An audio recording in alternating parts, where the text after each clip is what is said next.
நடிகை ரேகா தம்முடைய இரங்கல் செய்தியை பதிவு செய்து கொள்கிறார். தற்போது அதை நாம் பார்க்கலாம். எல்லாருக்கும் வணக்கம். விஜயகாந்த் சார் லாஸ்ட்டில் இந்த மாதிரி ஒரு நிலைமையில் பார்க்க முடியலன்னு எனக்கு ரொம்ப வருத்தமாக இருக்குது. நான் இங்கே ஒரு கேரளாவில் ஒரு ஷூட்டிங்க்கு வந்திருக்கோம். யோகு பாபு கூட இங்கே தான் இருக்கார். நாங்கள் 2 பேருமே ரொம்ப வருத்தப்பட்டோம்.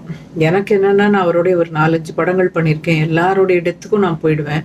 இந்த மாதிரி ஒரு மிகப்பெரிய ஒரு லெஜண்ட் அவருடைய டெத்துக்கு அவருடைய முகத்தை கடைசி நேரத்தில் பார்க்க முடியலன்னு ரொம்ப வருத்தம் இருக்குது.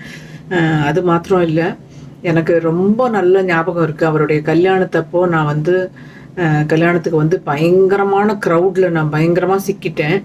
சிக்கின பிறகு திடீர்னு ஒரு கார் நின்றுச்சு. நின்றுன்னு உள்ளார வாங்கன்னு பார்த்தா 2 பேரும் மாப்பிள்ளையும் பொண்ணும் உள்ளார உட்காந்துருந்தாங்க.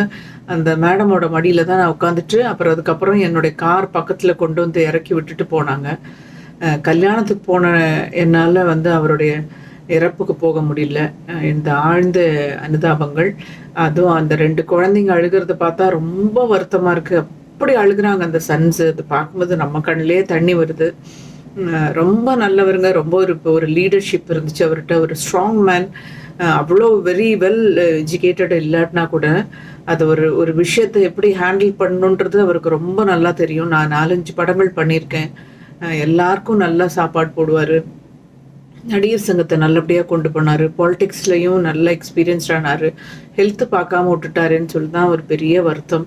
அவரை பார்க்கும்போது இன்றைக்கும் நேற்றெல்லாம் ரொம்ப கஷ்டமாக இருக்குது. மனசுக்கு ரொம்ப கஷ்டமாக இருக்குது. அவருடைய ஆத்மா சாந்தி அடையணும். கடவுள் அவங்களுடைய மனைவிக்கும் அவங்க குழந்தைங்களுக்கும் பெரிய ஸ்ட்ரென்த் கொடுக்கணும். எல்லாருமே அவருக்காக, அவருடைய ஆத்மா சாந்தி அடைகிறதுக்காக நம்ம பிரார்த்திக்கலாம்.